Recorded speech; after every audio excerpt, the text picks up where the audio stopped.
Hi everybody, welcome back to my channel. My name's Rachel and this is Stitched Up. So today is going to be a pattern review. Now a lot of you may have already seen out there in the sewing community that Named Patterns released their new book this week, which is called Breaking the Pattern. And I've got my copy here.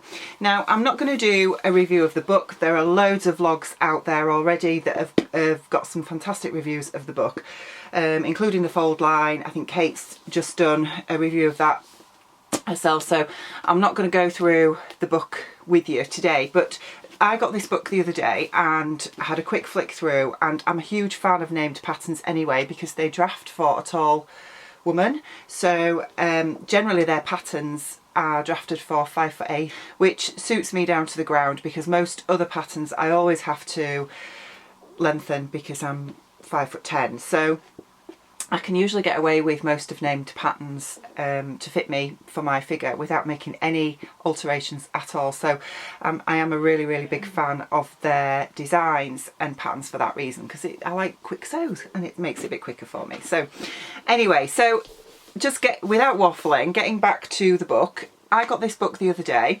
and after having a quick flick through, there was a couple of designs that really stood out to me. I basically have jumped straight up to the top of my sewing queue that I wanted to attack straight away. And the one that stood out to me most of all is this one, which is the Saraste top. I think it's called Saraste, or is it Saraste? Saraste? I don't know, it's Finnish. So who knows, I can't speak Finnish, but if anybody can tell me how you pronounce it, then that's great. But so this is the Saraste shirt dress and top, and I decided to make the top. Now the top is this one here, which is ruffles galore. So I'll just bring that closer so you can have a look. So as you can see, it is a simple princess lined top that buttons up the front with a mandarin collar, and it's got this ruffle attachment that starts up from sort of 3/4 of the way down the front and goes all the way over the back shoulder.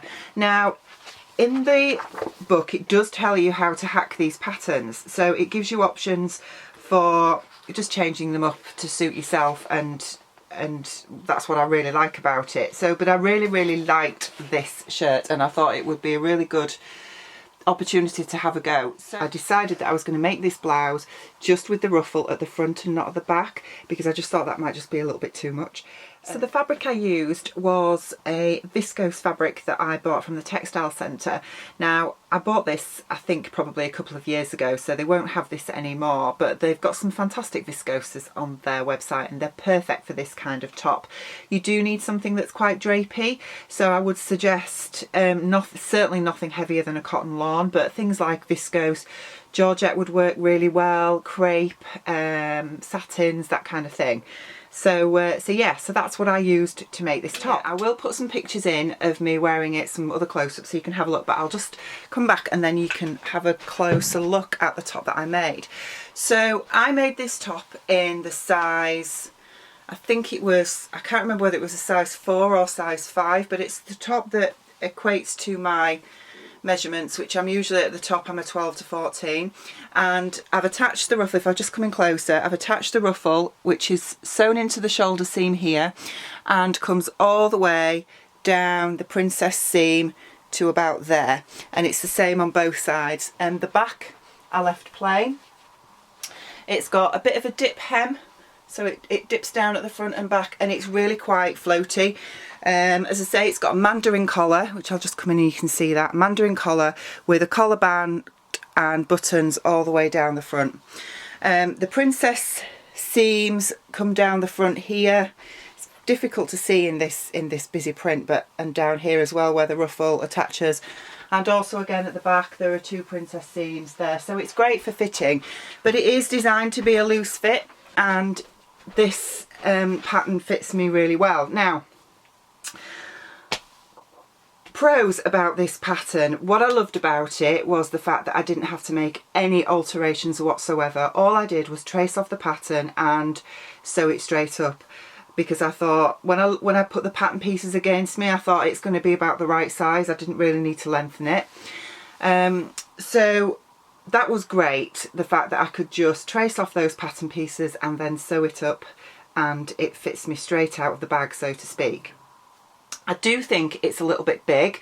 Under the arms here you can see it is really, really loose, and I possibly could have gone down a size, and I think if I make this again, which I think I probably will because I really enjoyed making it, I will go down a size and just make it a little bit more fitted.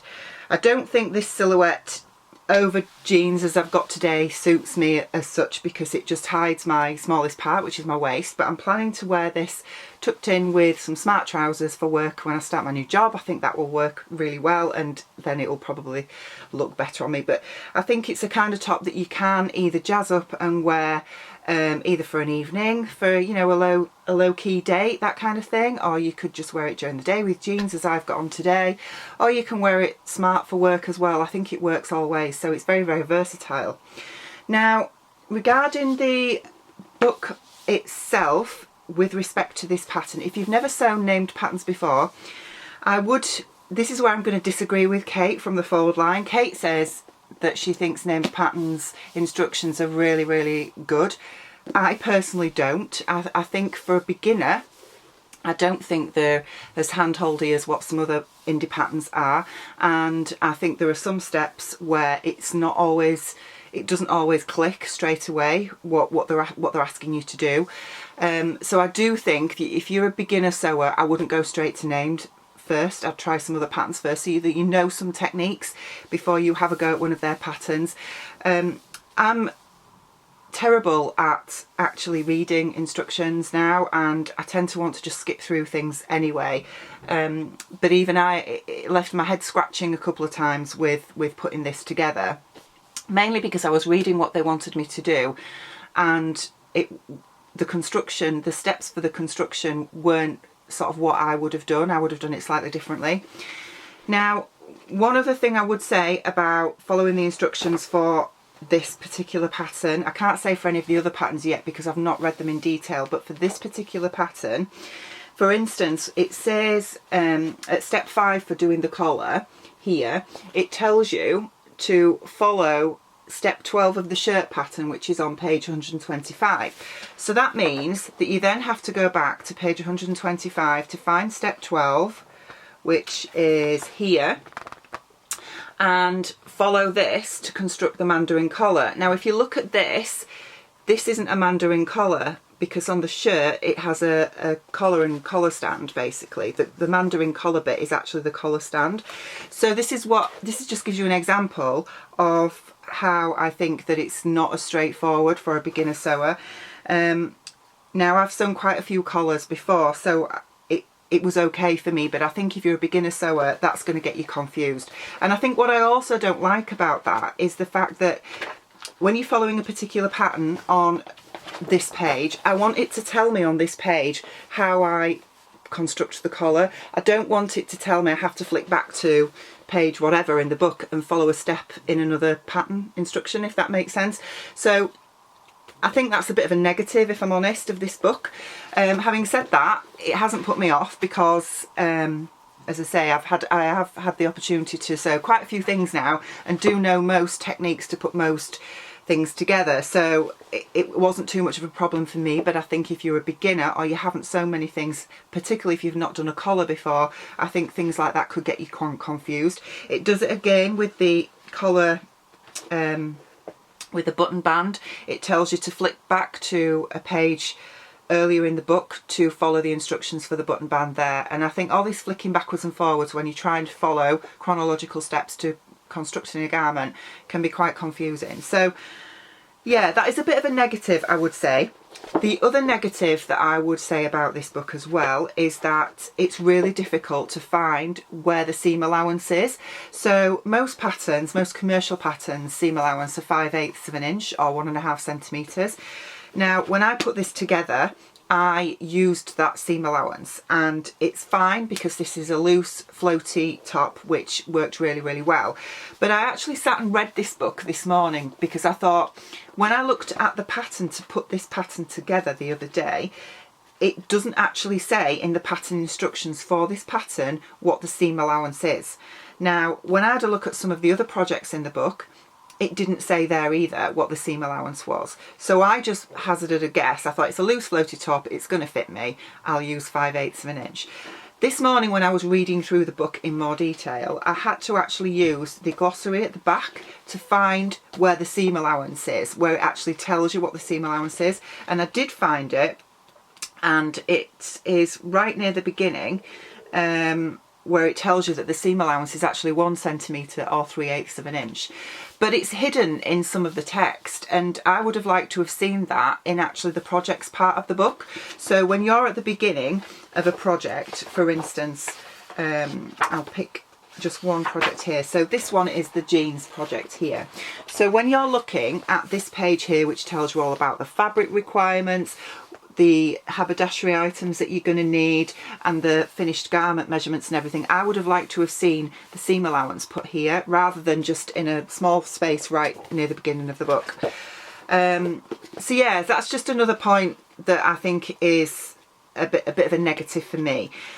Having said that, they're the only two negatives I've found so far. Now, drafting wise, I think Named Patterns drafting is just amazing. They are for me anyway, because every single pattern I've made of theirs so far, and I've done 2 this week because I've also made the kimono, have been absolutely spot on. There's not been any major errors or anything like that. And I think style wise, I think they do some really different cutting edge designs which are quite different to the things that you normally see out there. So yeah, you know, I can't fault Named for that, but I do think there's just a couple of little tweaks that could have made this book just that little bit better. As for the other patterns in the book, I haven't tried any yet, but obviously there's some gorgeous ones in here. I really like the Selena dress. This is it here. I just think that's beautiful. Not sure how practical the wrist ties would be in real life, because I keep thinking that every time I would be making a cup of coffee or something like that, the wrist ties would be dipping into it. But I do love that dress, and I do fancy making that. I also like the dress version of this ruffle top, which is, again, it's the Saraste one, isn't it? But it's got a really nice collar. That's this one here. If you look closely, you can see that it has a it's got like a pleated edge to the collar, and I think that's really nice. So this is the shirt dress, and I really fancy making that as well. I've got some navy blue LK Bennett cotton in my stash, and I'm fancying making it out of that. I think that would look quite nice. So there's some really nice designs in this book. So yeah, I'm quite tempted to have a go at a few more. But yeah, all in all, I think this is a really nice little top. I'm really happy with it. What did worry me when I first started looking at putting this together, because ruffles, I do like ruffles. I think too many can just be a bit over the top, but in key places like this, I think it looks really nice. It gives a really nice design element to a garment. But a lot of the ruffle patterns that I've seen are a single layer ruffle that have got like a very narrow rolled hem on it, and I just really struggle with doing those and making them look really professional. I'm just not that good at it. What I liked about these ruffles is actually it's double folded, so the ruffle piece itself is like a big sort of triangular shape like this, and you fold it over wrong sides together. So the actual seam edge is encased in the princess seam here, so there's no narrow hems that you have to fiddle about with or anything like that. So from that respect, it's great. I really love it, and I think it would be nice to turn this into a dress even in this style. I think you could gather it in at the waist and then put like a, I don't know, maybe a either a circle skirt on it or possibly a gathered skirt, and turn it into a shirt dress itself in this design. I'm quite fancying hacking that at some point in the future. So one other problem I found was with tracing off the pattern pieces for this pattern. Now all the pattern pages are nice and neatly folded up like this in the back of the book, and obviously you're not supposed to be cutting these pieces out, you are supposed to be tracing them, which I did for the Saraste top. Now what I found when I was tracing out the pattern pieces was that some of the pattern lines disappeared off the pattern pages. What I'm going to do is I'm just going to film a very close-up to show you exactly what I mean. So okay, so I'm just showing you a close-up of one of the pattern pages. The blue lines are the lines of one of the top side front pieces which I needed to trace off. Now if you look really closely here, you can see that the pattern lines have just disappeared. If you're a smaller size, then that's great, but once you get into the bigger sizes, they've totally disappeared off the pattern page here, and I'm really shocked by that. Now I'm not sure whether this is just an error in the particular book that I've got, or whether this is just how it's printed, but I'm really shocked that, you know, it's just disappeared off. It could be an error in printing, but obviously that's quite concerning that this wasn't checked. So yeah, so I haven't actually inspected all the other pattern pages yet, just to see if there's any further errors on any of the other pattern pages, but it's definitely an error on this particular one, so that's a little bit concerning. Now obviously for myself, and because this top was just a floaty top that wasn't overly fitted, all I did was carry on the line as it is when I traced it out and joined it up to the bottom of the pattern piece here. But obviously if it's a piece that's going to be a fitted garment, then, you know, you could have some major issues with that, so that's just something to be aware of. Okay, so that's it from me today. I hope you've enjoyed this little review of one of the patterns from the new named pattern book. As I say, despite some of the issues that I had with tracing off the pattern and some of the instructions, I absolutely love this top, and it's exactly my kind of style, and I think that I'll get loads and loads of wear out of it. And yeah, I can't wait to make some more. So that's it from me today. I hope you enjoy the rest of your weekend, and I'll look forward to seeing you again really soon. Bye bye.